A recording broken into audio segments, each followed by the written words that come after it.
الحمد لله وكفى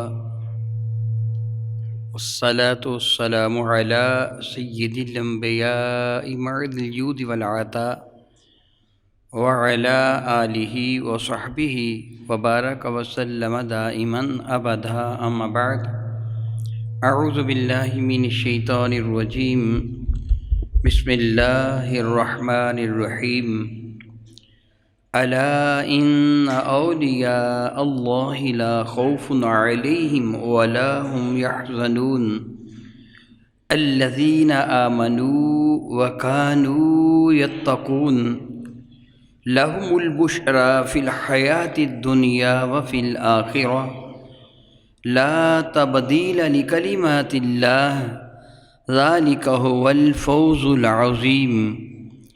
آمنت بالله صدق الله مولانا العظيم.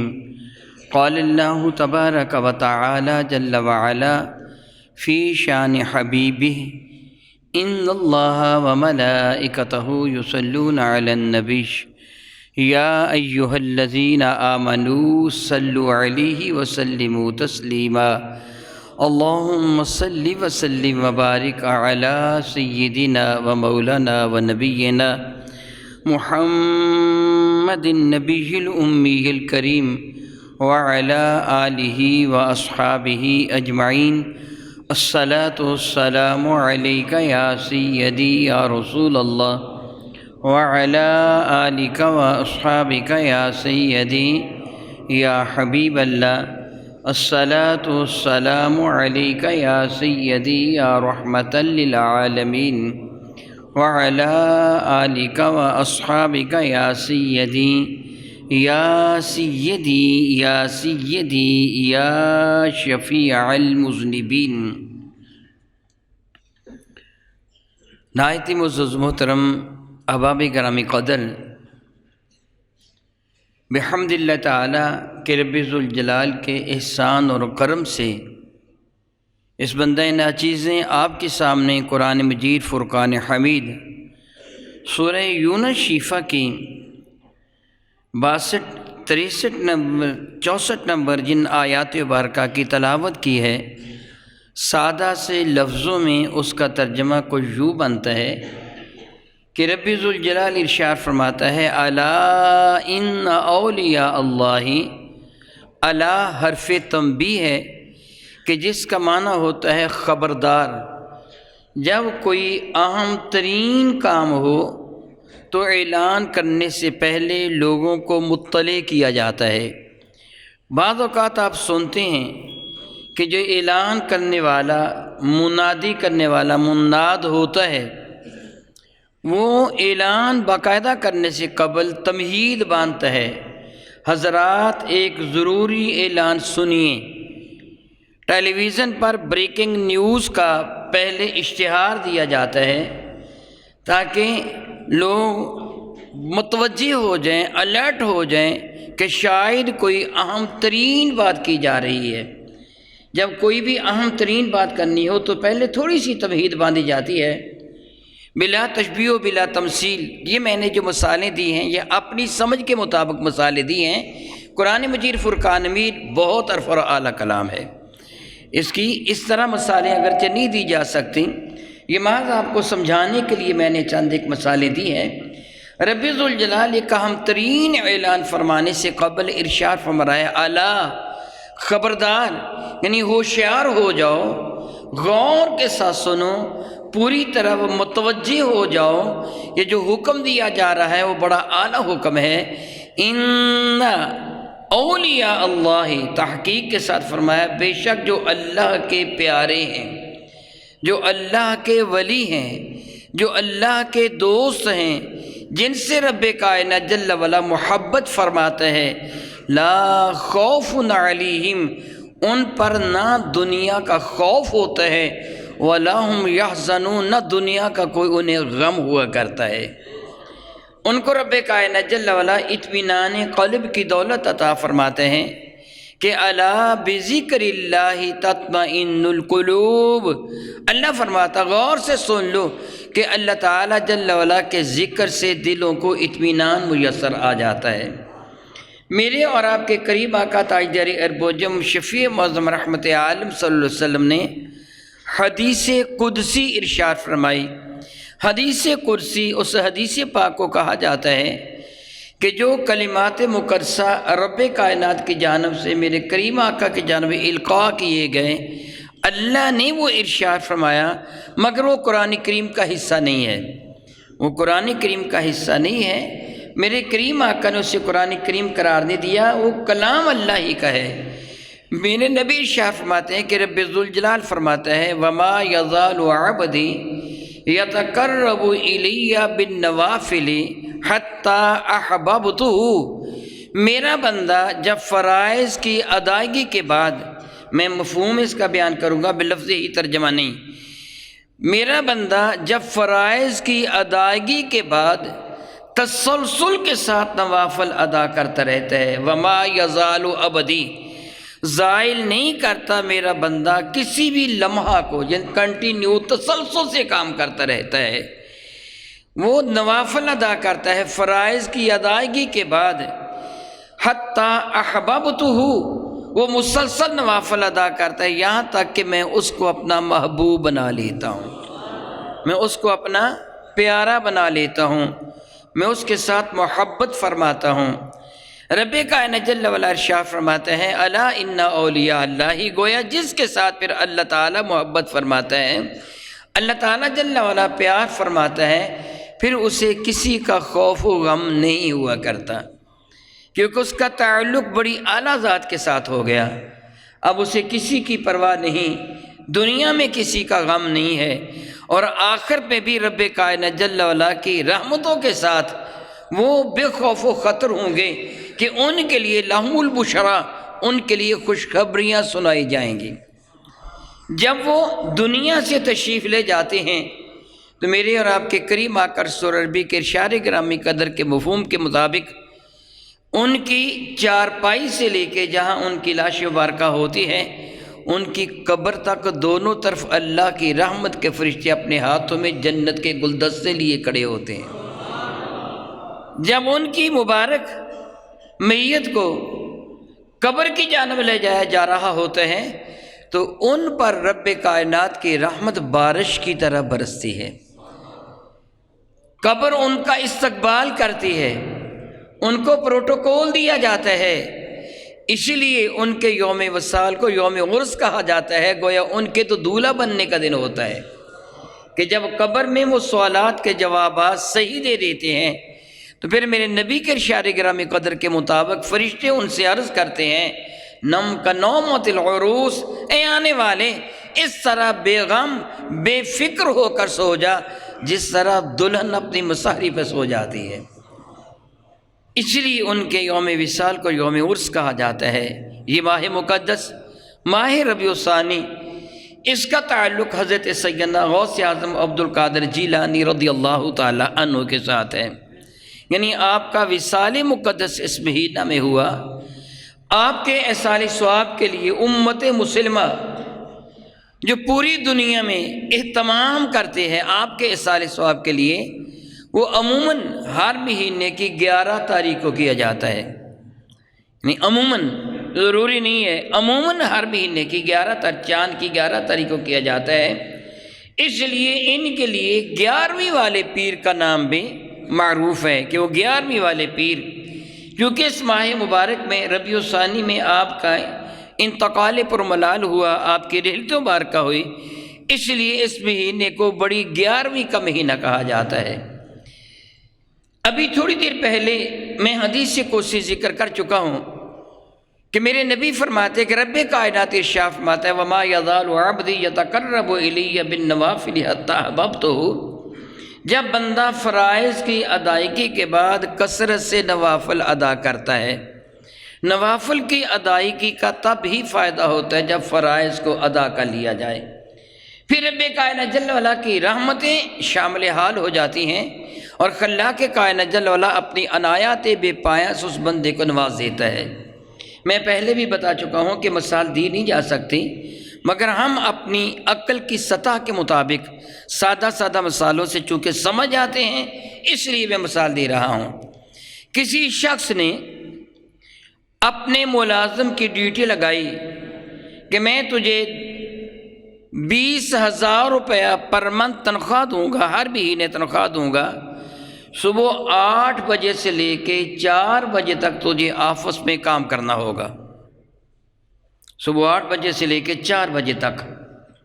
وہ آقا ایک دن 5 بجے آفس میں آیا تو وہ ملازم کام کر رہا تھا۔ آقا نے خیال کیا اس کی ڈیوٹی کب تک تھی بھلا؟ 4 بجے تک۔ یہ کام کب تک کر رہا ہے؟ 5 بجے تک۔ اس کا دل تھوڑا خوش ہوا کہ میرا جو ملازم ہے یہ دیانتدار ہے اور اپنے کام کے ساتھ اس کو انسیت ہے، محبت ہے، الفت ہے، وفا ہے۔ اس نے کہا تم 5 بجے تک کام کر رہے ہو، گھر نہیں جانا؟ تمہارے بیوی بچے تمہارے منتظر ہوں گے۔ اس نے کہا کوئی بات نہیں سر، تھوڑا سا کام زیادہ تھا، میں نے خیال کیا کہ کام کو نپٹا کے جاتا ہوں۔ بات آئی گئی ہو گئی۔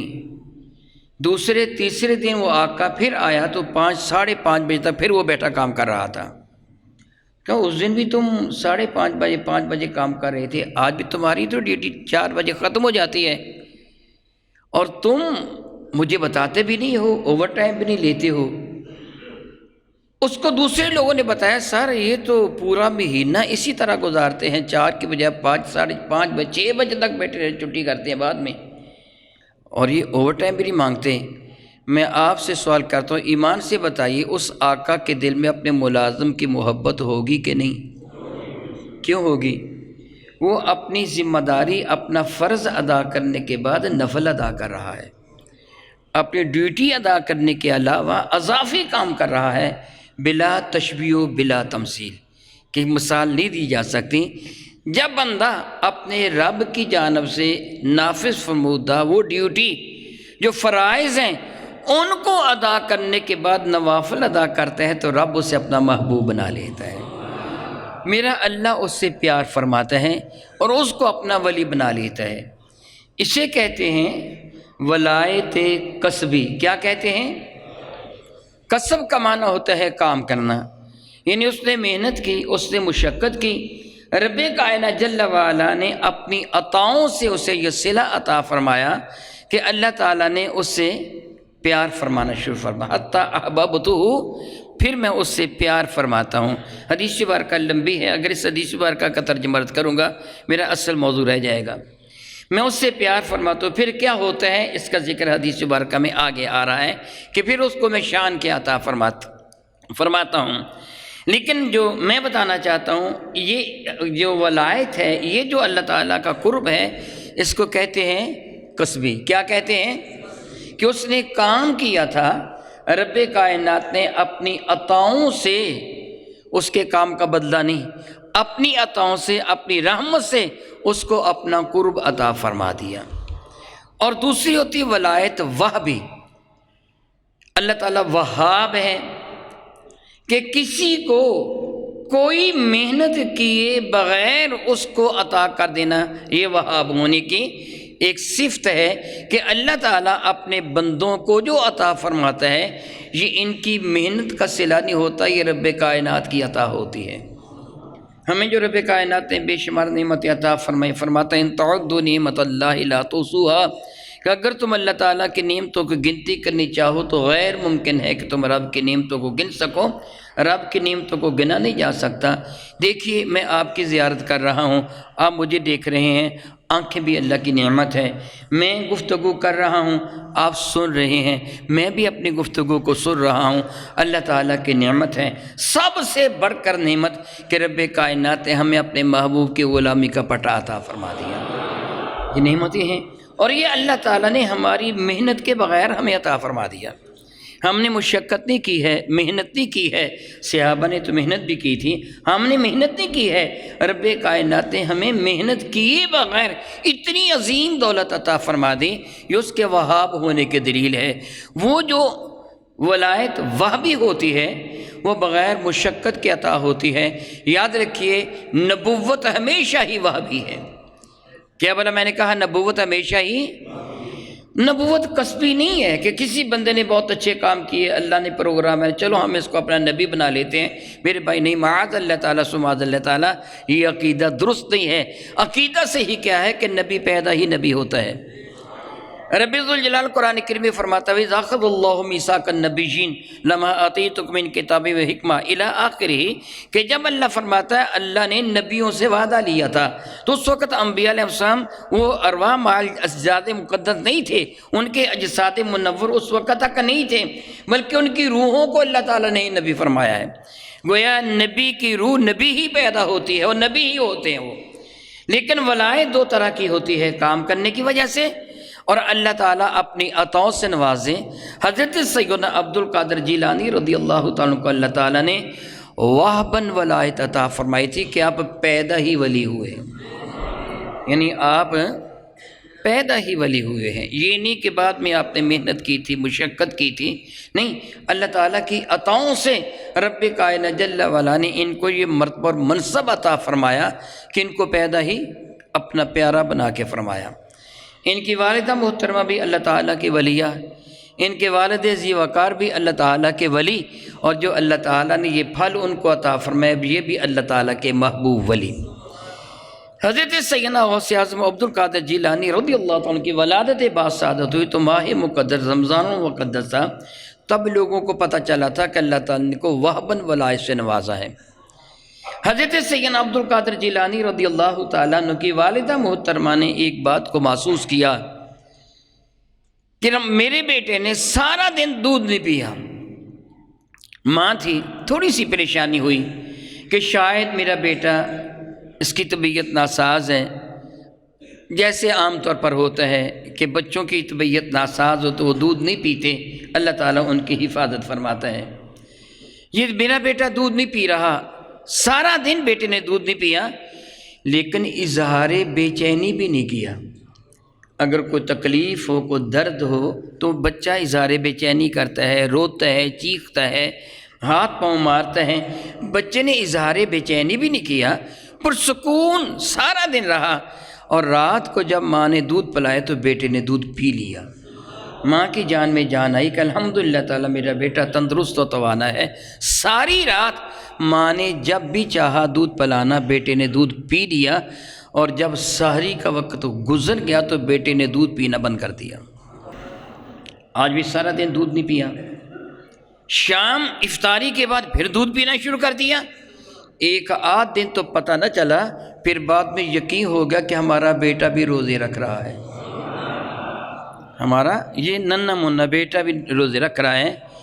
آج کل کے دور میں جدید عقل والے جو ہوتے عقل کے اندھے ہیں، ویسے اپنے آپ کو بڑے عقل مند اور دانا سمجھتے ہیں، وہ کہہ سکتے ہیں کہ اس بچے کو کیسے پتہ چل گیا کہ میں نے روزہ رکھنا ہے، یہ کہہ سکتے ہیں۔ اعتراض پیدا ہوتا ہے، نارسا عقل ایسے سوالات پیدا کرتی ہے۔ ابلیس لعین کا شروع سے ہی یہ شیوا ہے، وہ مسلمانوں کو بہکانے کے لیے الٹی سیدھی حرکتیں کرتا ہے۔ بلکہ اس سے بھی آگے صحیح بخاری کتاب التعبیر، میرے کریم کی خدمت فیض درجت میں ایک شخص نے، ایک صحابی نے عرض کیا یا رسول اللہ صلی اللہ تعالیٰ علیہ وسلم، مجھے بڑے پریشان کن خواب آتے ہیں اور ان میں بعض سچے بھی ہو جاتے ہیں، میں بہت پریشان ہوں۔ تو میرے کریم صلی اللہ علیہ وسلم نے ارشاد میں یہ شیطان ایمان والوں کو تنگ کرتا ہے، جو تجھے ایسے خواب آتے ہیں نا، شیطان ایمان والوں کو تنگ کرتا ہے۔ اگر کبھی ایسے خواب تجھے آئیں تو الٹی جانب 3 دفعہ تھتکار کر تھو کر کے دوسری کروٹ لیٹ جایا کرو، اللہ تعالیٰ سے اس کے مقابلے میں پناہ مانگا کرو، یعنی اعوذ باللہ شریف پڑھ لو، لا حول ولا قوت الا باللہ، کوئی سا تعوذ پڑھ لو، سورہ فلق والناس، اعوذ بکلمات اللہ التامہ، کوئی سا تعوذ پڑھ لو۔ فرمایا اللہ تعالیٰ کی پناہ میں آ جایا کرو، ابلیس ذلیل ہو جائے گا، تمہارے خواب کی تعبیر اعلیٰ ہو جائے گی۔ ہمیشہ کے لیے یہ یاد کر لیجئے، ہمیشہ کے لیے یاد کر لیجئے، شیطان کا یہی وتیرہ ہے، یہی اس کی ڈیوٹی ہے، وہ ایمان والوں کو تنگ کرتا ہے۔ تو اب ذہن میں یہ بات ڈھال دینا کہ بچے کو کیسے پتہ چلا، تو میں آپ ہی سے سوال کرتا ہوں، ذرا بتائیے وہ بچہ جو دنیا میں آیا، آنکھیں ہیں مگر وہ دیکھ کر پہچان نہیں سکتا، کان ہیں مگر وہ سن کر سمجھ نہیں سکتا، ہاتھ ہیں مگر کسی شے کو پکڑ نہیں سکتا، زبان ہے مگر وہ بول نہیں سکتا، پاؤں ہیں مگر وہ چل نہیں سکتا، ٹانگیں ہیں مگر وہ کھڑا نہیں ہو سکتا، وہ بچہ جو ابھی اسے یہ بھی پتہ نہیں کہ میں دنیا میں آیا ہوں کہ نہیں آیا، آپ بتائیے جب اس کی ماں اٹھا کے سینے سے لگاتی ہے تو دودھ پینے کا طریقہ کون سکھاتا ہے؟ آپ کا جواب کیا ہوگا؟ کیا جواب ہوگا؟ تو جو اللہ دودھ پینے کا طریقہ سکھاتا ہے وہ روزے رکھنے کا طریقہ بھی سکھا دیتا ہے، وہ روزہ رکھنے کا طریقہ بھی سکھا دیتا ہے۔ قرآن کریم گواہ ہے، حضرت سیدہ مریم سلام اللہ تعالی علیہا اپنے نوزائیدہ لخت جگر حضرت عیسیٰ علیہ السلام کو اپنی گود میں اٹھا کر جب قوم کے سامنے تشریف لائی تھیں، بیت اللحم میں حضرت عیسیٰ علیہ السلام کی ولادت باسعادت ہوئی۔ بیت اللحم کا معنی ہے بچڑ خانہ، سلیٹر ہاؤس، یہودیوں کا وہ مذبح خانہ جہاں یہودی اپنے جانوروں کو ذبح کیا کرتے تھے، اس کے قریب حضرت سیدنا عیسیٰ علیہ السلام کی ولادت باسعادت ہوئی۔ جب آپ کی والدہ ماجدہ آپ کو قوم کے سامنے لے کے تشریف لائی ہیں تو قوم کے لوگوں نے اعتراض کیا، اے مریم تم یہ کیا لے کے آئی ہو؟ قرآن کریم اس بات کا گواہ ہے کہ تم تو شادی شدہ نہیں ہو، غیر شادی شدہ ہو، تو یہ بچہ کہاں سے آ گیا؟ تو حضرت مریم نے جواباً کہا تھا، انی نذرت للرحمن صوما، میں نے اپنے رب کے حضور چپ کے روزے کی منت مانی ہوئی ہے، نہیں بولوں گی، میں کسی سے بات نہیں کروں گی، تم مجھ سے پوچھتے ہو گویا مریم اسے کہاں سے لے کے آئے ہو، اسی سے پوچھ لو یہ کہاں سے آیا ہے۔ مجھ سے پوچھتے ہو نا کہ کہاں سے لے کے آئی ہو، اسی سے پوچھو یہ کہاں سے آیا ہے۔ تو وہ لوگ غصہ میں آ گئے، مریم ہمارا مذاق اڑاتی ہے، وہ بچہ جس نے ابھی ابھی جنم لیا ہے، جس کو اٹھا کے تم ہمارے سامنے لے کے آئی ہو، جو پالنے میں پنگوڑے میں ڈالنے کے لائق ہے، یہ کیا سمجھ رکھتا ہے؟ کیا اس سے ہم پوچھیں؟ ایک معاذ اللہ جرم کر کے آئی ہو اور دوسرا قوم کا مذاق اڑا رہی ہو۔ حضرت سیدہ مریم نے جواب نہ دیا۔ حضرت عیسیٰ علیہ السلام کو گود میں اٹھایا ہوا تھا، ان کا رخ انور، ان کا چہرہ حضرت سیدہ مریم کی جانب تھا، بچے کا چہرہ ماں کی جانب تھا۔ جب قوم نے اعتراض کیا تو عیسیٰ علیہ السلام نے اپنا چہرہ گھمایا، اپنی قوم کی جانب کیا، اور بزبان فصیح جس کو قوم سمجھتی تھی بلند آواز سے پکار کہا، انی عبد اللہ آتیان الکتاب وجعلنی نبیہ، میں اللہ کا بندہ ہوں، مجھے رب نے کتاب بھی دی ہے، نبی بنا کے بھیجا ہے۔ تو اس نو مولود بچے کو بولنا کس نے سکھایا تھا؟ جس اللہ نے اس نو مولود بچے کو بولنا سکھایا اسی نے حضرت غوث پاک کو روزہ رکھنا سکھا دیا تھا۔ اور یہ بات پورے گیلان میں اور شہر میں اس قدر شہرت پذیر ہو گئی کہ 29 شعبان المعظم کو آسمان پر بادل تھا، چاند ہوا کہ نہیں ہوا، لوگوں کو تذبذب تھا۔ وہ جو صنادید گیلان تھے، گیلان کے بڑے بڑے لیڈر چودھری تھے اور علماء تھے، انہوں نے بالاتفاق کہا سادات اکرام کے ہاں ایک بچہ پیدا ہوا ہے جس نے رمضان کے روزے رکھے ہیں، صبح ان سے پتہ کر لینا، اگر بچے نے سحری کے بعد دودھ پیا ہو تو عید ہے، دودھ نہ پیا ہو تو روزہ ہے۔ رب کائنات نے آپ کو وہباً ولایت سے نوازا تھا، اپنی عطاؤں سے آپ کو بہرور فرمایا تھا۔ آپ کی اتنی کرامتیں ہیں کہ عمومی طور پر اولیاء اعظام کی اتنی کرامت نہیں ہے جتنی کرامتوں کا آپ کی طرف نسبت کی گئی، منسوب کیا گیا ہے۔ بہجت الاسرار شیفہ، نزہۃ الخاطر الفاطر فی مناقب شیخ عبد القادر، تفریح الخاطر الفاطر فی مناقب شیخ عبد القادر، جو اسی طرح بہت ساری کتابیں ہیں جو آپ کی کرامات سے بھری پڑی ہیں، اور ہم عموماً آپ کی کرامتیں سنتے ہیں، محظوظ ہوتے ہیں، نعرے لگاتے ہیں، سبحان اللہ کہتے ہیں، کہتے بڑی شان والی تھے، اور پھر اپنے گھروں کو اٹھ کے چلے جاتے ہیں، بس اتنا سا کرتے ہیں۔ میرے بھائیوں، میں آپ سے ایک سوال کرتا ہوں، یہ بجلی چل رہی ہے، یہ بلب روشن و تاباں ہیں، دلیل کیا ہے؟ بلا بجلی آ رہی ہے، بجلی کا آنا اس بات کی دلیل ہے کہ پاور ہاؤس زندہ ہے۔ پاور ہاؤس، اگر پاور ہاؤس خدا نخواستہ ڈیڈ ہو، مردہ ہو، تو یہ سپلائی آئے گی؟ اس سپلائی کا آنا اس بات کی دلیل ہے کہ پاور ہاؤس زندہ ہے۔ میرے اور آپ کے دل میں جو ایمان کی شمع روشن ہے، دلیل ہے کہ مدینے کا پاور ہاؤس زندہ ہے۔ میں بھی ایمان والا ہوں اور آپ بھی ایمان والے ہیں۔ میرے اور آپ کے ایمان والا ہونے کی یہ دلیل ہے۔ اگر وہ پاور ہاؤس زندہ نہ ہوتا تو اللہ کی عزت کی قسم ہمارے دامن میں ایمان نہ ہوتا۔ وہ زندہ ہے، اپنی عطاؤں سے نواز رہا ہے۔ البتہ ایک چیز میں دیکھ رہا ہوں، شاید آپ بھی محسوس کر رہے ہوں گے، بعض بلب ایسے ہیں جن کی روشنی کم ہے اور بعض ایسے جن کی روشنی زیادہ ہے۔ کیا بلا ایسے ہے نا؟ ایسے کیوں ہے؟ بجلی تو مسلسل سب کو برابر کے نہیں آ رہی، پاور ہاؤس کی سپلائی تو برابر ہے نا، پھر ایک کی روشنی کم کیوں ہے، ایک کی روشنی زیادہ کیوں ہے؟ جانتے نا آپ کہ جس کی پاور کم ہے اس کی روشنی، جس کی زیادہ ہے اس کی روشنی زیادہ ہے۔ تو آپ جتنا زیادہ اللہ اور سے محبت کریں گے، اللہ اور اس کے رسول سے، آپ کی روشنی اتنی ہی بڑھ جائے گی۔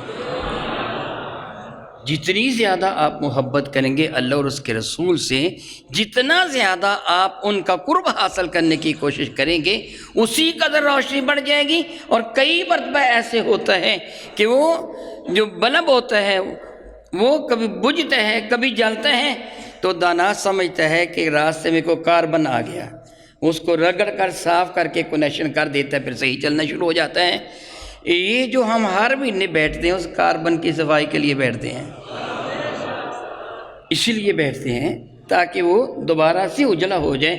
میں اپنی طرف سے نہیں کہہ رہا، ایک تو ہوتا ہے نا کہ میں انداز خطیبانہ میں واہ واہ کہلوانے کے لیے ایسے جملے ادا کر دوں، میرے بھائی نہیں، میرے کریم آقا رب کائنات کے محبوب حضور رحمت عالم صلی اللہ علیہ وسلم کا ارشاد گرامی قدر ہے کہ جب بندہ گناہ کرتا ہے تو اس کے آئینہ قلب پر، روحانی دل پر، آئینہ قلب پر ایک نقطہ بن جاتا ہے، سیاہ نقطہ۔ اگر وہ توبہ کرے تو نقطہ دھل جاتا ہے، توبہ نہ کرے بلکہ دوبارہ گناہ کرے وہ نقطہ بڑا ہو جاتا ہے، پھر آہستہ آہستہ نقطہ اتنا بڑا ہو جاتا ہے کہ سارا آئینہ قلب ہی سیاہ ہو جاتا ہے، پھر اس بندے کے لیے گناہ کرنا آسان ہو جاتا ہے۔ آپ سمجھتے ہیں پہلی مرتبہ چوری کرنے والے کا دل دھڑکتا ہے، ٹانگیں کانپتی ہیں، جسم پر قدرے لرزہ ہوتا ہے، خوف ہوتا ہے کوئی مجھے پکڑ نہ لے، لیکن جو عادی چور ہوتا ہے اس کا دل تو نہیں ایسے دھڑکتا، وہ تو بے خوف ہو جاتا ہے۔ اب کیا ہوا؟ اس کا دل سیاہ ہو چکا ہے۔ کیا ہوا؟ اس کا دل تسلسل کے ساتھ گناہ کرنے کی وجہ سے۔ جب میرے کریم آقا رسول الرحمن نے اپنے غلاموں کے سامنے، صحابہ کرام کے سامنے چیز کا تذکرہ فرمایا تو انہوں نے عرض کیا تھا، یا رسول اللہ، میرے نبی نے یہ فرمایا تھا کہ اللہ کا یہ ارشاد برانہ علی قلوبہم، ان کے دلوں پر زنگار کی تہ ہے، قرآن کریم ہے۔ میرا رب فرماتا ہے کہ ان کے دلوں پر کیا ہے؟ زنگار کی، برانہ علی قلوبہم، ان کے دلوں پر زنگار کی تہ ہے۔ میرے نبی سے عرض کیا گیا تھا صلی اللہ تعالیٰ بے دائما ابدا کہ یا رسول اللہ علیہ الصلوۃ والسلام، پھر اس زنگار کو دور کرنے، اس زنگار کو صاف کرنے کا، دوبارہ سے اجلا کرنے کا دل طریقہ کار کیا ہے؟ تو میرے قریب نے فرمایا تھا کہ اپنے رب کی عبادت، ذکر اور اللہ کے نیک بندوں کا قرب، یہ چیز دوبارہ پھر سے دل کو روشن و تاباں کر دیتی ہے۔ اللہ کے نیک بندوں کا، میں نے کیا کہا؟ بتائیے مرتبہ صحابیت کس بنا پہ ہوتا ہے؟ نبی کے قرب کی وجہ سے، نبی کے قرب کی وجہ سے مرتبہ صحابیت ملتا ہے۔ اللہ کے نیک بندوں کا قرب، اللہ کے نیک بندوں کے قرب کا فائدہ کیا ہے؟ میرے نبی فرماتے ہیں کہ اللہ کا ولی ہونے کی نشانی یہ ہے کہ جب تم اس کے پاس بیٹھو تمہیں رب یاد آ جائے، تمہیں اللہ یاد آ جائے، یہ اللہ کا ولی ہونے کی نشانی ہوا کرتی ہے۔ تو جب تم اللہ کے بندوں کے پاس بیٹھو گے تو اللہ یاد آ جائے گا، اللہ کا ذکر کرو گے انشاءاللہ تعالیٰ، ثم انشاءاللہ تعالیٰ رب نے چاہا تھوڑی دیر بعد جب آپ محفل ذکر میں شامل ہوں گے نا تو محسوس کریں گے جس طرح برتن کو مانج کر صاف کیا جا رہا ہے، کوئی آپ کے دل کو بھی یوں صاف کر رہا ہے۔ اگر آپ توجہ کے ساتھ آپ ذکر کریں گے تو آپ کو یہ محسوس ہوگا کہ دل کو سیکل کیا جا رہا ہے، پالش کیا جا رہا ہے۔ تو میں عرض کر رہا تھا، میں یہ کہہ رہا تھا کہ وہ بلب روشن ہے، پاور ہاؤس زندہ ہے، اللہ کی عطاؤں میں کمی۔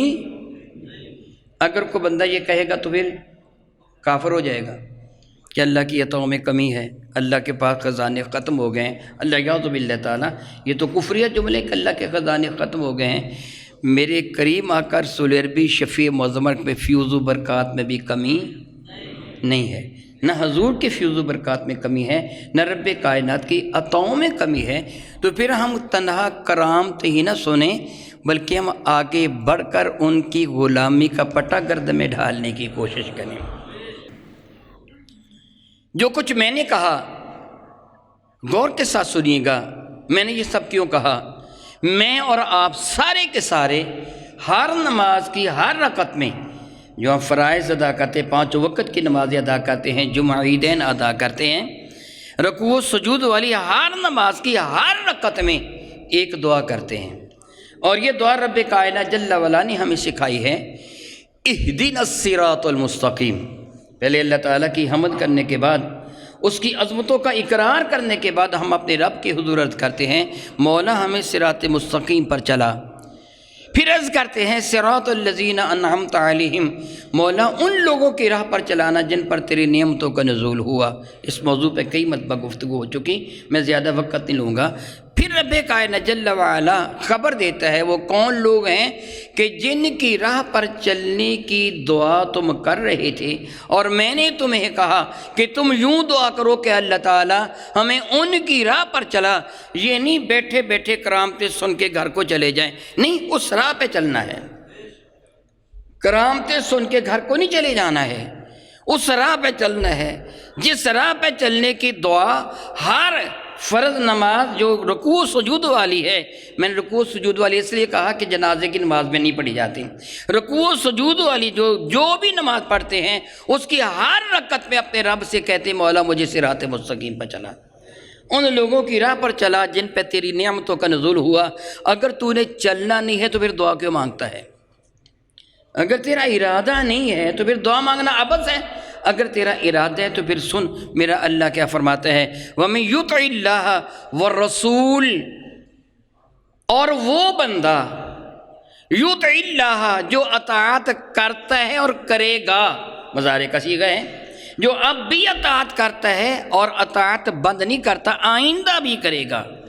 وَمَن يُطِعِ اللَّهَ وَالرَّسُولَ، جو اللہ اور اس کے رسول کی اطاعت کرے گا، میرا رب فرماتا ہے میں خبر دیتا ہوں فَأُولَٰئِكَ مَعَ الَّذِينَ أَنْعَمَ اللَّهُ عَلَيْهِم مِّنَ النَّبِيِّينَ، یہ ہیں ان لوگوں کا ساتھی جن پہ اللہ نے نعمتیں نازل کی ہیں، من النبیین والصدیقین والشہداء والصالحین، جو انبیاء ہیں، جو صدیق ہیں، جو شہداء ہیں، جو اللہ کے ولی ہیں، وحسن اولئک رفیقا، دیکھو کتنے پیارے ساتھی ہیں۔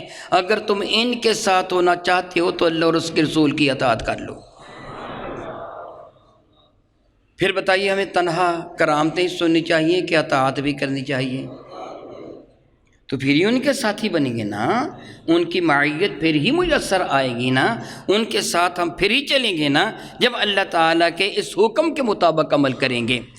اسی لیے رب کائنات جل مجد کریم قرآن مجید فرقان مجید میں ارشاد فرماتا ہے، جو میں پہلے بیان کر چکا ہوں، ذکر کر چکا ہوں آیا بارکہ، الا ان اولیاء اللہ لا خوف علیہم ولا هم یحزنون۔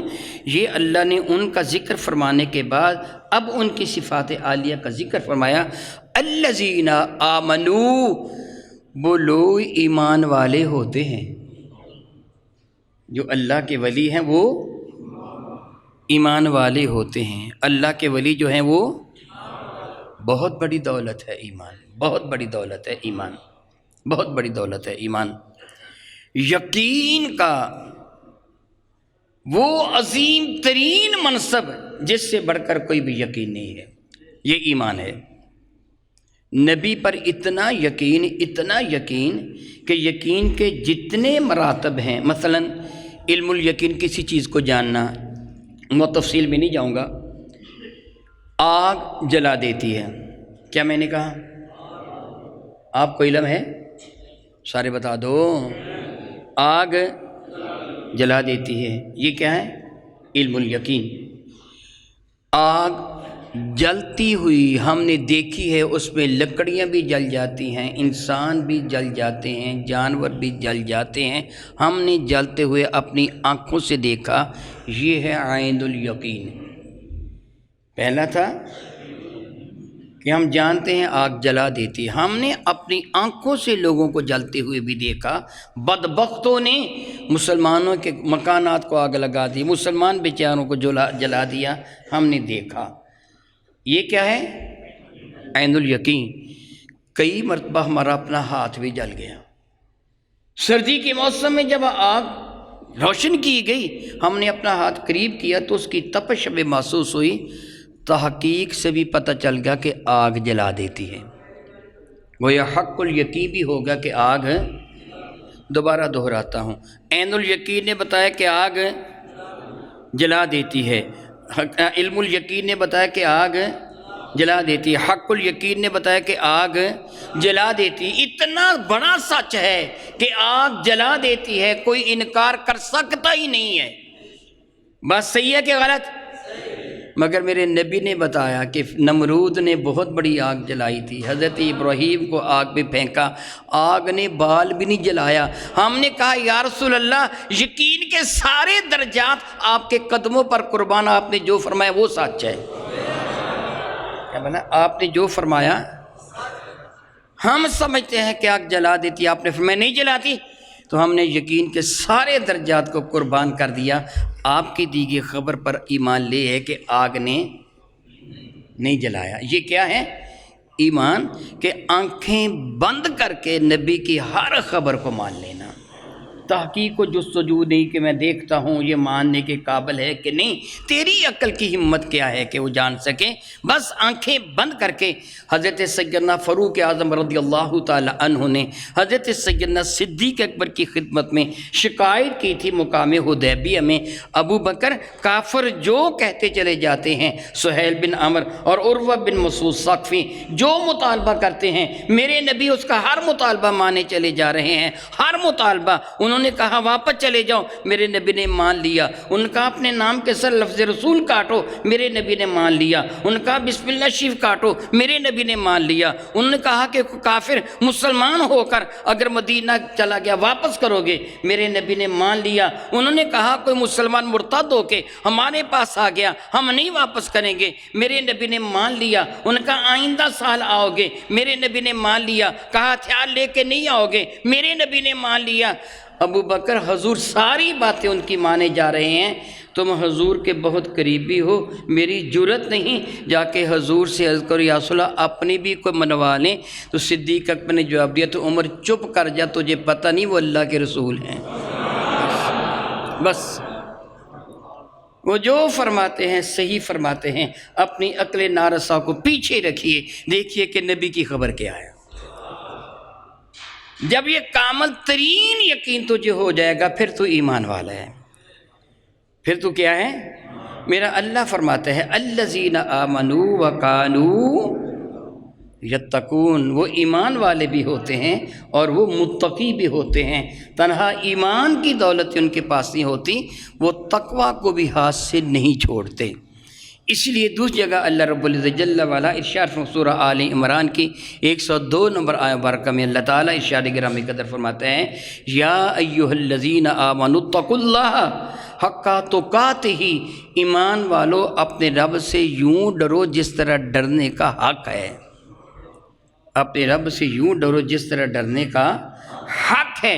ولا تموتن الا وانتم مسلمون، تمہیں موت نہ آئے مگر اس حال میں تم مرو کہ تم مسلمان ہو۔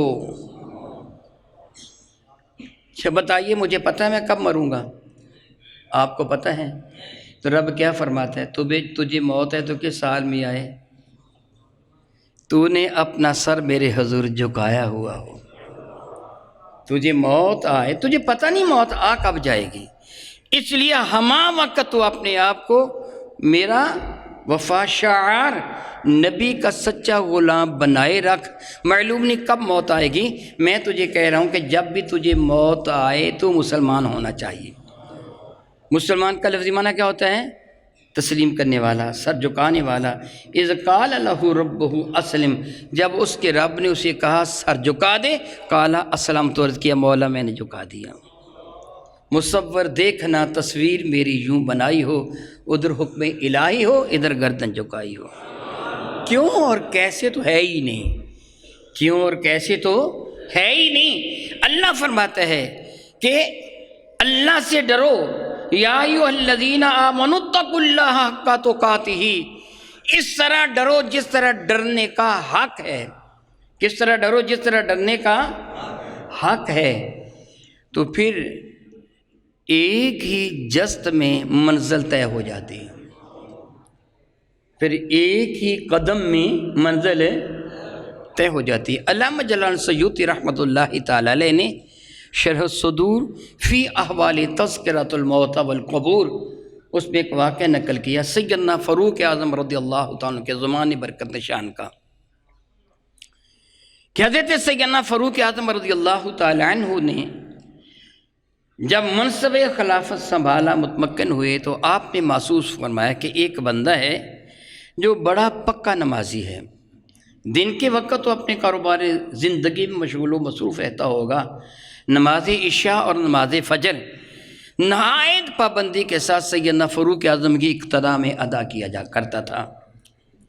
یہ رب کائنات کا بہت ہی بڑا احسان ہے، بہت ہی بڑا احسان ہے.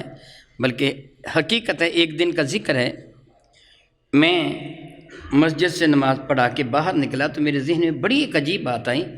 میں نے کہا واہ سبحان اللہ مولا تعالیٰ، تو نے مجھے ایمان کی دولت عطا فرمائی، نماز پڑھنے کی توفیق عطا فرمائی ہے. ایک دن میں 5 مرتبہ کتنے دوست ہیں جو مجھے ملتے ہیں، ہے نا، ملاقات ہوتی نا. ایک دن میں 5 مرتبہ ہم آپس میں ایک دوسرے سے ملاقات کرتے ہیں. اگر نماز نہ ہوتی تو ہم شاید مہینے 1.5 مہینے بعد کبھی کسی سے ملتے. اگر نماز کی عظمت نہ ہوتی تو شاید ہی کبھی ملاقات ہوتی. ایک ایک دن میں 5 مرتبہ ملاقات ہوتی ہے. محبتوں میں اضافہ ہوتا ہے، پیار میں اضافہ ہوتا ہے، دل لگتا ہے، سکون میسر آتا ہے. ایمان والے آپس میں ملتے ہیں ایک دن میں 5 مرتبہ، تو بڑی فضیلت کی بات ہے. سیدنا فاروق اعظم رضی اللہ تعالیٰ نے ایک صبح آپ نے محسوس فرمایا، وہ بڑی پابندی کے ساتھ جو شخص نماز پڑھنے کے لیے آیا کرتا تھا آج نہیں آیا.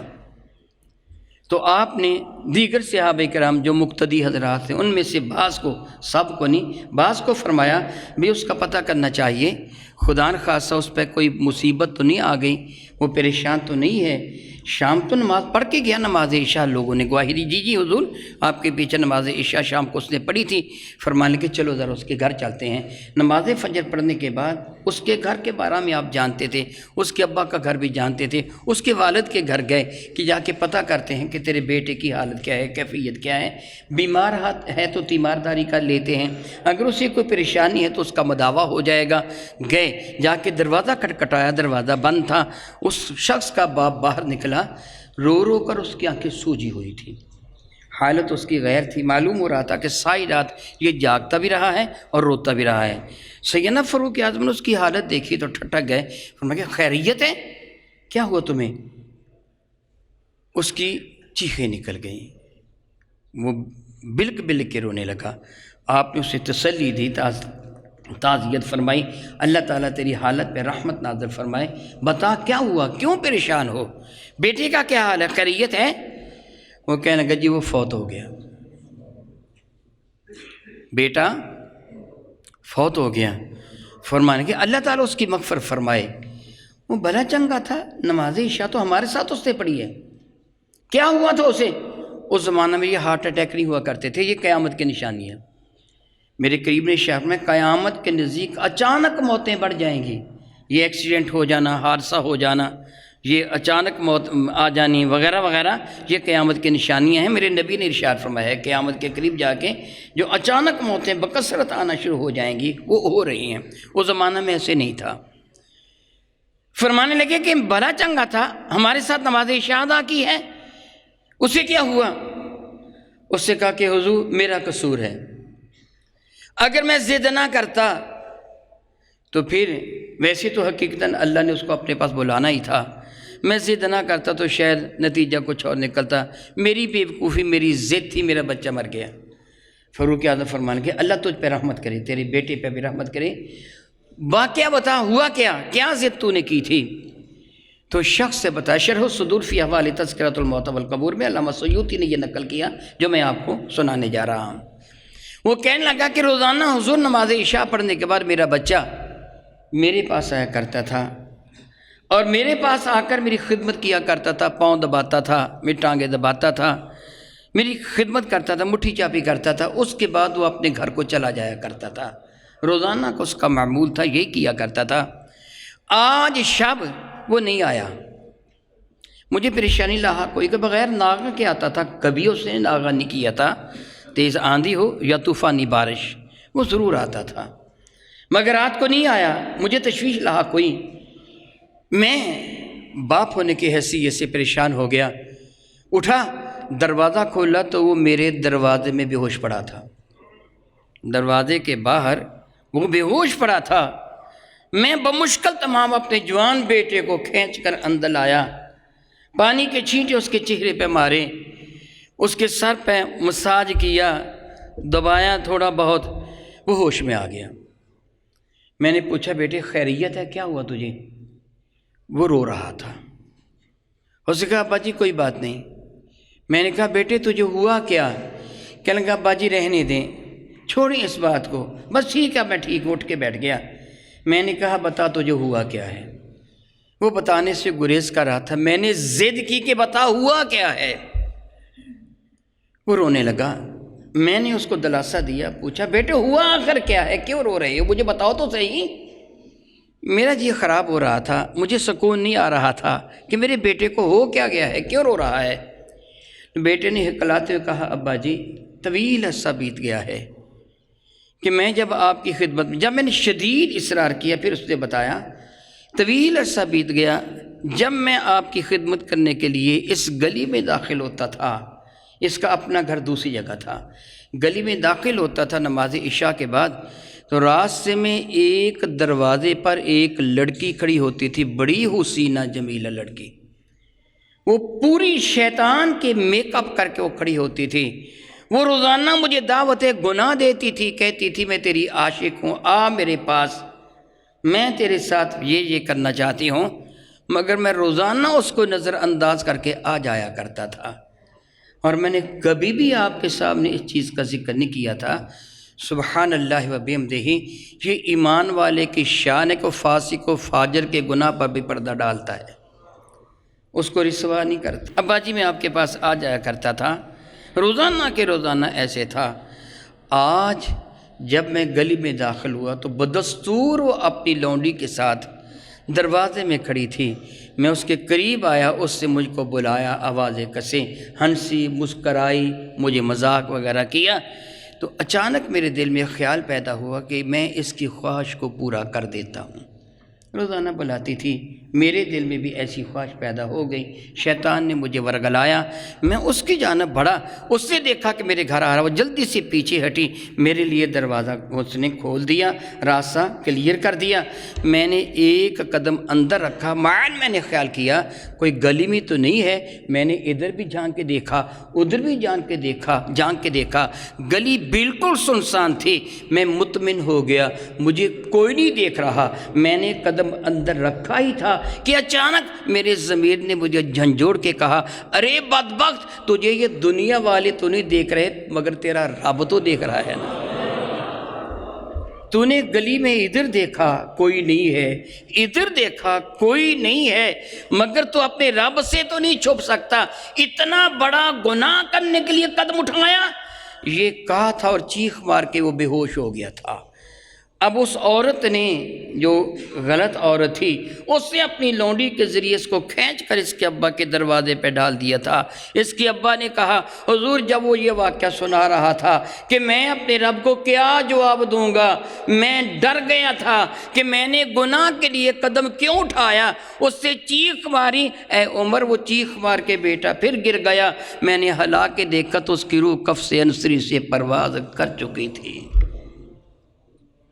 یا ایھا الذین آمنوا اتقوا اللہ حق تقاتہ، یوں ڈرو جس طرح ڈرنے کا حق ہے، یوں ڈرو۔ اس کی روح قفص انصری سے پرواز کر چکی تھی۔ حضور میں نے اپنے ہمسائے کو بلایا، 2-3 بندے آ گئے، میں نے رات ہی اس کی نماز جنازہ پڑھ کے اس کو دفن کر دیا۔ آپ فرمانے لگے تو نے مجھے اطلاع کیوں نہ دی؟ وہ کہنے لگا حضور رات کا وقت تھا، میں نے مناسب نہ جانا کہ امیر المومنین کو میں زحمت دوں، اس لیے خود ہی میں نے نماز جنازہ پڑھ کر اس کی لاش کو دفن کر دیا۔ آپ فرمانے لگے چل مجھے اس کی قبر پہ لے کے چل۔ وہ روتا ہوا اٹھا، آپ کو لے کے بقیع شیفہ میں آیا، ایک تازہ بنی ہوئی قبر کی جانب اشارہ کر کے یہ وہ قبر ہے جو میرے بیٹے کی ہے۔ سیدنا فاروق اعظم قبر کے قریب کھڑے ہوئے اور بلند آواز سے پکار کے کہا، اوے نوجوان، میں نے قرآن مجید فرقان حمید پڑھا ہے، رب ذوالجلال قرآن کریم میں فرماتا ہے وَلِمَنْ خَافَ مَقَامَ رَبِّهِ جنتان، جو اپنے رب کے حضور کھڑا ہونے سے ڈر گیا، رب کائنات اسے 2 جنتیں عطا فرما دے گا۔ جس کے دل میں یہ تقوی ہے، وہ ڈر گیا کہ میں گناہ کرنے لگا تھا، وہ ڈر گیا میرا رب مجھے سزا نہ دے دے، وہ ڈر گیا۔ وَلِمَنْ خَافَ مَقَامَ رَبِّهِ جنتان، جو اپنے رب کی حضور کھڑا ہونے سے ڈر گیا، رب کائنات اسے 2 جنت عطا فرمائے گا۔ نوجوان بتا تیرے رب نے تیرے ساتھ کیا سلوک کیا؟ علامہ سیوطی نقل فرماتے ہیں قبر سے آواز آئی کہ رب نے مجھے 2 جنتیں عطا فرما دی ہیں۔ اللہ ایک ہی قدم میں یہ ساری منازل کو طے کر لیا۔ میرا اللہ فرماتا ہے یوں ڈرو جس طرح ڈرنے کا حق ہے۔ میرے نبی ارشاد گرامی قدر فرماتے ہیں قیامت کے دن جب سورج بہت ہی قریب ہوگا، انسانوں کی حالت بڑی غیر ہوگی، نفسا نفسی کا عالم ہوگا، ہر ایک اپنی جان کے لیے فکر مند ہوگا۔ کچھ وہ لوگ ہوں گے کہ جن کو رب کائنات اپنے عرش کا سایہ عطا فرما دے گا، وہ عرش الہیہ کے سایہ تلے بیٹھے ہوں گے، اور جنت کے انواع و اقسام کے نعمتوں کے انبار لگے ہوں گے، جنت کے حور و غلمان ان کی خدمت میں حاضر ہوں گے، ان کی ہر خواہش کو پورا کیا جا رہا ہوگا۔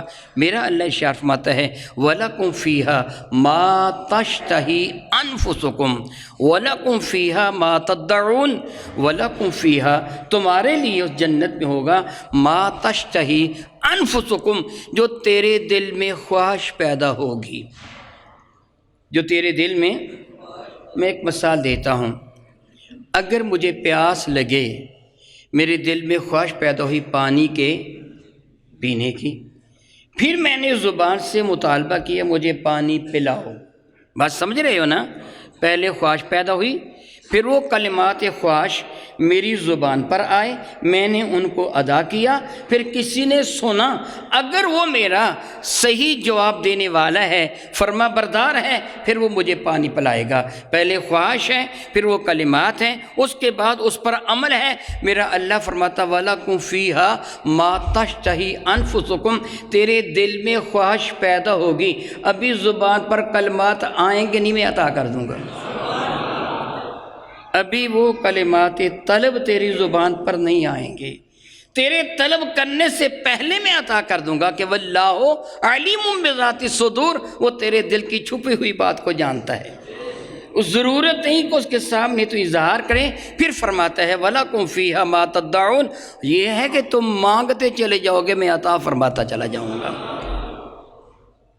وہ لوگ جو عرش الہیہ کے سایہ تلے ہوں گے، وہ رب کائنات کی نعمتوں سے لطف اندوز ہو رہے ہوں گے۔ من جملہ ان میں ویسے بہت سارے ہیں نا، میں ایک کا ذکر، من جملہ ان میں وہ بھی ہوگا کہ جس کو عالم جوانی میں کسی نے، عورت نے دعوت گناہ دی، سارے وسائل سورسز میسر تھے، اس نے یہ کہہ کے انکار کر دیا میں اپنے رب سے ڈرتا ہوں۔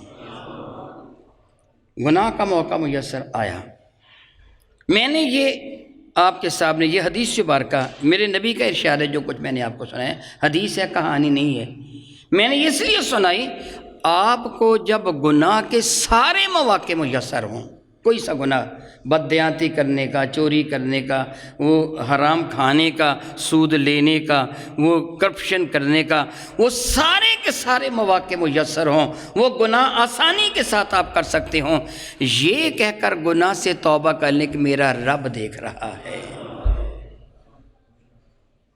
سارے مواقع میسر ہو۔ پھر مزے کی بات ہے، پھر مزے کی بات ہے کہ آپ کہیں میرا رب دیکھ رہا ہے، اس لیے میں جرم نہیں کروں گا۔ میرے نبی فرماتے ہیں عرش الہیہ کے سایہ تلے ہوگا۔ میرا رب یہی فرماتا ہے کہ وَلَا تَمُوتُنَّ إِلَّا وَأَنْتُمْ مُسْلِمُونَ، ہر حال میں تمہاری حالت یہی ہونی چاہیے کہ تم میرے حکم سے وفا کرنے والے ہو، تم میرے حکم کی فرمانبرداری کرنے والے ہو۔ تو رب کائنات جل وعلا ارشاد فرماتا ہے وہ لوگ جو اب میرے ولی ہیں ان کی پہلی صفت کیا ہے؟ الذین آمنوا وکانوا یتقون، وہ ایمان والے بھی ہوتے ہیں، اپنے آپ کو گناہوں سے بچانے والے بھی ہوتے ہیں۔ سیدنا فاروق اعظم رضی اللہ تعالیٰ نے حضرت کعب احبار کو فرمایا، کعب احبار یہ تورات کے عالم تھے، ان کے ایمان کا واقعہ میں بعض اوقات عرض کر چکا ہوں، یہ صحابی نہیں ہیں، تابعی ہیں۔ کعب احبار فاروق اعظم کے زمانے برکت نشان میں یہ ایمان لے کے آئے تھے۔ بڑا دلچسپ ہے واقعہ ان کے ایمان کا، لیکن وقت کم ہے۔ سیدنا فاروق اعظم نے فرمایا کعب، تورات میں جو تقوی کی کوئی مثال دی گئی تھی ہمارے سامنے ذکر کر۔ تو کعب احبار نے عرض کیا کہ حضور کبھی آپ جنگل بیابان میں ایسی پگ ڈنڈی پر سے گزرے ہو جس کے دائیں اور بائیں جھاڑیاں ہوں، کانٹے دار جھاڑیاں ہوں؟ جنگل بیابان کا ماحول تھا، آبادی بہت کم تھی، لوگ بھیڑ بکریاں اونٹ وغیرہ چراتے تھے۔ خود سیدنا فاروق اعظم رضی اللہ عنہ، خود ان کے والد خطاب نے ان کو اونٹ خرید کے دیے تھے، یہ اونٹوں کو چرایا کرتے تھے۔ حضرت کعب عرض کرنے لگے کبھی آپ ایسی پگ ڈنڈی کا معنی ہوتا ہے بہت باریک راستہ، پگ یہ سر کے اوپر والی پنجابی کا لفظ ہے پگ، یعنی جس طرح اس کو آپ کھینچتے ہیں نا تو بڑی باریک سی بن جاتی ہے، وہ راستہ جو بڑا چھوٹا سا زگ زیگ کرتا راستہ ہو اس کو پنجابی میں اردو میں بھی پگ ڈنڈی کہتے ہیں، کہ ایسا راستہ جو پگ کی طرح بل کھاتا ہوا جاتا ہے۔ کبھی آپ ایسی پگ ڈنڈی پر سے گزرے ہو کہ جس کے دائیں اور بائیں کانٹے دار جھاڑیاں ہوں؟ فرمان لگے ہاں کئی مرتبہ ایسے ہوا۔ تو کعب عرض کرنے لگے پھر آپ وہاں سے کیسے گزرتے ہیں؟ پھر آپ وہاں سے فرمانے لگے اپنے کپڑوں کو سمیٹ کے گزرتا ہوں۔ وہ ڈھیلا ڈھالا لباس پہنتے تھے نا، اہل عرب ہماری طرح چست و لباس تو نہیں پہنتے تھے نا، ڈھیلا ڈھالا لباس۔ فرمانے لگے اپنے لباس کو سمیٹ کے گزرتا ہوں کہ کہیں کوئی کانٹا میرے دامن سے الجھ نہ لگ جائے۔ کعب مسکرا کے کہنے لگے یہ تورات میں یہی تقوی کی مثال دی گئی ہے کہ دنیا کی اس پگ ڈنڈی پر، دنیا کی آلائش والی ان جھاڑیوں کے درمیان سے اس طرح گزر کے تیرا دامن کسی کانٹے میں الجھ نہ جائے، اپنے آپ کو یوں گناہوں سے بچاتا رہے، اس چیز کا نام ہوگا تقوی۔ اس چیز کا نام کیا ہوگا؟ تقوی۔ میرا اللہ ارشاد فرماتا ہے وہ جو میرے ولی ہیں، جو میرے محبوب ہیں، جو میرے پیارے ہیں، ان کی پہلی صفت ہے کہ وہ ایمان والے ہوتے ہیں، ان کی پہلی صفت ہے وہ، اور دوسری صفت کیا ہے؟ وَكَانُوا یتقون۔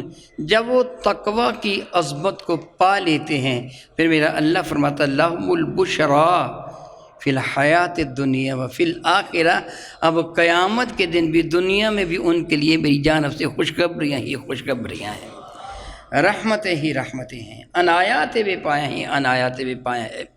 پھر میرا اللہ ان کے ساتھ کیسا سلوک فرماتا ہے؟ خدا نخواستہ کبھی ان سے گناہ ہو بھی جاتا ہے تو رب کائنات جل وعلا کے حضور بہت جلد توبہ کر لیتے ہیں۔ میرے نبی فرماتے ہیں اللہ تعالیٰ اس گناہ گار سے محبت فرماتا ہے۔ میں نے کیا کہا؟ کس سے محبت کرتے ہیں؟ اللہ کس سے محبت کرتے ہیں؟ نیکوکاروں سے تو کرتا ہی ہے نا۔ میرے نبی فرماتے ہیں اللہ تعالیٰ کو وہ گناہ گار بڑا پیارا لگتا ہے کہ شیطان اس سے گناہ کرواتا ہے تو وہ فوراً توبہ کر لیتا ہے، فوراً اس کے دل میں آ جاتا ہے میں نے غلطی کی، میرا رب مجھے سزا دے دے گا، وہ فوراً توبہ کر لیتا ہے، میں اس کو اپنے دامن کرم میں پناہ دے دیتا ہوں۔ اور کئی مرتبہ کیسے ہوتا ہے میرا رب اس کے گناہوں کو نیکیوں میں بدل دیتا ہے، اس کے گناہوں کو نیکیوں میں بدل دیتا ہے، گویا دنیا میں بھی اس کے لیے خوشخبری ہے اور قیامت کے دن بھی عزت و عظمت کا تاج اس کا مقدر بنایا جائے گا۔ بہت عزت والے میرے بھائیوں، اگر آپ بھی یہ چاہتے ہیں قیامت کے دن آپ کو ان لوگوں کا ساتھ میسر آئے جن پر اللہ تعالیٰ کی بے پایاں رحمتوں کا نزول ہوتا ہے، آپ اپنے عمل کو رب کی رضا کے لیے خاص کر لیجئے کہ میں جو کر رہا ہوں اپنے رب کو راضی کرنے کے لیے کر رہا ہوں۔ میرے نبی نے حضرت سیدنا معاذ بن جبل رضی اللہ تعالی عنہ کو جب یمن کا قاضی القضات چیف جسٹس عامل اور گورنر بنا کے بھیجا تھا، تو حضرت سیدنا معاذ بن جبل رضی اللہ تعالی عنہ یہ گھوڑے پر سوار تھے، میرے کریم آقا ان کے ساتھ ساتھ چل رہے تھے اور وصیتیں فرما رہے تھے، اے معاذ ہو سکتا ہے آج کے بعد اس دنیا میں تیری میرے ساتھ ملاقات نہ ہو، یعنی اب قیامت کے دن ہی میں تیرے ساتھ ملاقات کروں یا قبر میں ملاقات کروں، اس دنیا میں ملاقات نہ ہو۔ معاذ یاد رکھ اپنے عمل کو رب کی رضا کے لیے خالص کر لینا۔ کیا بلا اپنے عمل کو آپ جو اتنی کثرت کے ساتھ تشریف لائے ہیں، یقین کر لیجئے اپنے ذہن میں ہم محمد سعید الحسن کو نہیں اپنے رب کو خوش کرنے کے لیے آئے ہیں۔ ہمارے آنے کا مقصد اپنے پیر کو راضی کرنا نہیں ہے، ہمارے آنے کا مقصد اللہ اور اس کے رسول کو راضی کرنا ہے۔ فرمایا معاذ اپنے عمل کو رب کی رضا کے لیے خالص کر لینا، تیرا تھوڑا عمل بھی رب کے حضور قبول ہو جائے گا، تیرا تھوڑا عمل بھی قبول ہو جائے گا۔ سیدنا معاذ رضی اللہ تعالی عنہ یمن میں آ گئے، سیدنا ابو یسیر رضی اللہ تعالی عنہ یہ ان کی خدمت میں حاضر ہوئے، یمن میں ان کی خدمت میں حاضر ہوئے اور آ کے کہنے لگے معاذ میں تجھ سے محبت کرتا ہوں۔ کیا کرتا ہوں تجھ سے؟ پھر بتائیے۔ میں تجھ سے محبت کرتا ہوں، پیار کرتا ہوں۔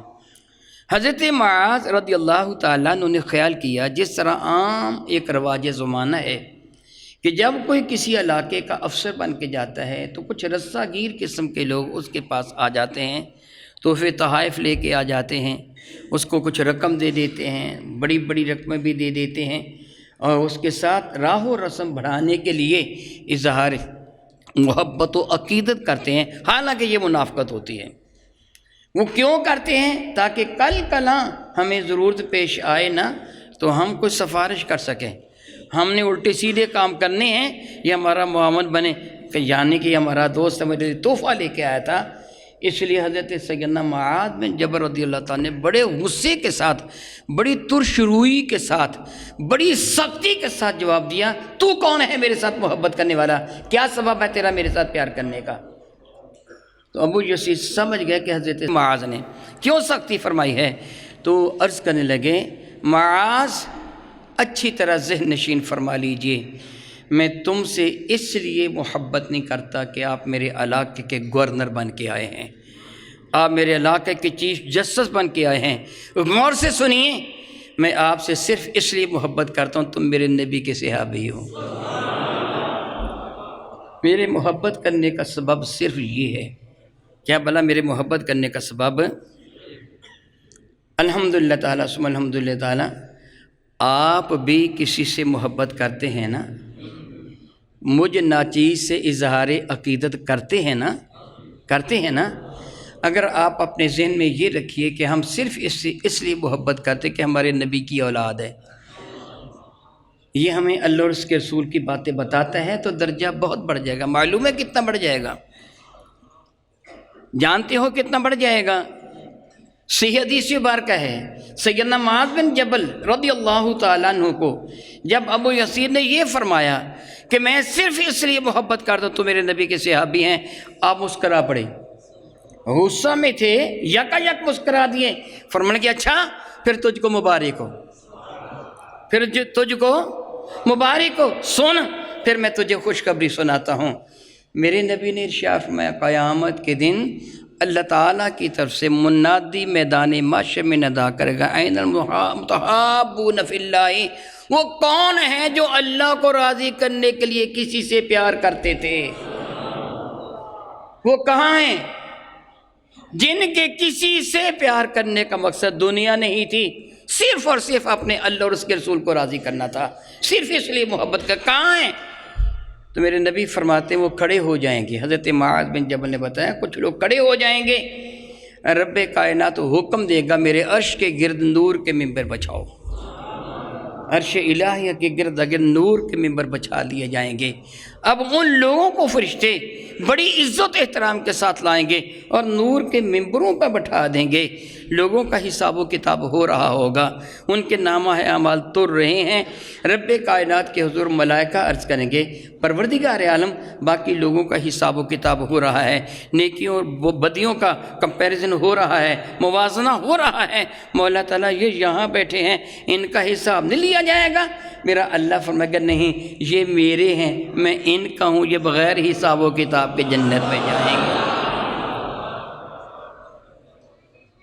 اپنے عمل کو رب کی رضا کے لیے خاص کر لیجیے، دکھاوا نہ ہو، کسی کو راضی کرنا مقصود نہیں ہے، کوئی راضی ہو یا ناراض ہو بے پرواہ ہو جائیں، یہ دل میں رکھیں کوئی اور راضی ہو نہ ہو کوئی پرواہ نہیں، میرا رب راضی ہو جائے، میرا نبی راضی ہو جائے، میرا قدم اٹھے تو اپنے رب کی رضا کی خاطر اور نبی کی رضا کی خاطر، اور پھر آپ جانتے ہیں آپ کو کیا ملتا ہے، بہت مرتبہ سن چکے ہیں۔ امام رازی فرماتے ہیں کہ میرے نبی نے ارشاد گرامی قدر فرمایا پھر جو علم دین حاصل کرنے کے لیے مولا کی رضا کی خاطر آتا ہے، جس طرح آپ آتے ہیں، آپ ارشاد فرماتے ہیں یختلف علی باب عالمین، وہ عالم دین کے دروازے پر آتا ہے اور جاتا ہے تو اللہ تعالیٰ ہر قدم کے بدلہ میں 1 سال کامل کی عبادت کا ثواب اس کے نام اعمال میں لکھ دیتا ہے۔ وہاں اگر آپ 50 قدم چل کے آتے ہیں، 50 قدم چل کے جاتے ہیں تو آنے اور جانے میں 100 قدم آپ نے اٹھائے، اللہ تعالیٰ 100 سال کی عبادت کا ثواب آپ کے نام اعمال میں درج پر دیتا ہے۔ اپنے رب کی رضا کی خاطر نیک عمل کرنے کا دیکھیے کتنا زیادہ فائدہ ہے۔ حضرات گرامی قدر، آپ یہاں اس لیے آتے ہیں، وقت ضائع کرنے کے لیے نہیں آتے، لچھے دار تقریریں سننے کے لیے نہیں آتے، شعر سننے کے لیے، سننے کے بعد واہ واہ کرنے کے لیے نہیں آتے، آپ تربیت کے لیے آتے ہیں، اپنی اصلاح کے لیے آتے ہیں کہ تاکہ ہم دیکھیں اس راہ پہ چلنے کا آسان ترین طریقہ کیا ہے، ہم کس طرح اللہ تعالیٰ اس کے رسول کا قرب حاصل کر سکتے ہیں۔ اس لیے جو کچھ یہ عرض کیا جاتا ہے درس قرآن مجید فرقان میر میں، اس کو حرز جاں بنا لیا کیجئے اور کوشش کیا کیجئے کہ اب میں اس پر کیا بلا ضرور عمل کروں گا، اب میں اس پر ضرور عمل کروں گا، اور اس کے لیے بہت زیادہ عزیمت کی ضرورت ہوتی ہے، عزم کی۔ میں نے ایک حکایت پڑھی، ایک عورت کسی اللہ کے برگزیدہ بندے کے پاس آئی، اس سے کہا کہ حضور میرا بچہ میٹھا بہت کھاتا ہے، اس کو منع کر دیں۔ یہ عام طور پر ہے، میں ایک طبیب ہوں، آپ کے علم میں ہے، میرے پاس مریض آتے ہیں نا تو میں بعض بیٹیاں بعض بیٹے ان کو کہتا ہوں جو نرم غذا کھائیں، تو ان کی ماں یا باپ کہتا ہے شاہ جی میری بات نہیں مانتے، آپ اسے کہیں یہ پرہیز کرے، آپ کے کہنے سے پرہیز کرے گی، میرے کہنے سے نہیں کرتی، ایسے ہو جاتا نا بعض اوقات۔ تو اس عورت نے کہا آپ اسے منع کریں، میرے منع کرنے سے نہیں ہوتا۔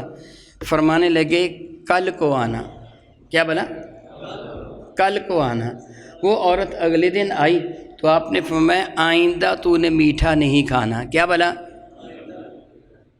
وہ عورت کہنے لگی یہ بات آپ کل ہی کہہ دیتے کہ آئندہ تو نے میٹھا نہیں کھانا، تو آپ کا جواب کیا تھا، تو نے مجھے بہت بڑی مشقت میں ڈال دیا، کل میں نے میٹھا کھایا تھا، آج میں نے رب سے وعدہ کیا آئندہ پوری زندگی میں میٹھا نہیں کھاؤں گا، تب اس کو منع کر رہا ہوں۔ صرف اسے ہی منع نہیں کیا، مجھے بھی پوری زندگی میٹھا کھانے سے بچنا پڑا کہ میں نے اسے کہا آئندہ تو نے میٹھا نہیں کھانا، میرے قول و فعل میں تضاد نہ ہو، اس لیے تو نے مجھے مشقت میں ڈال کر مجھ پر بھی پابندی لگوا دی ہے، مجھ پر بھی پابندی لگوا دی ہے۔ یہ سب کیا ہے؟ اپنے رب کی رضا کے لیے۔ میں دعا کرتا ہوں اے رب کائنات، اپنے محبوب مکرم کے وسیلہ جیلہ سے ہمیں ان کاموں کی توفیق عطا فرما جن سے تو راضی ہے اور تیرا نبی راضی ہے، ایسے کاموں سے ہمیں محفوظ فرما جن سے تو ناراض ہے، تیرا نبی ناراض ہے۔ آمین ثم آمین۔ وآخر دعوانا ان الحمد للہ رب العالمین۔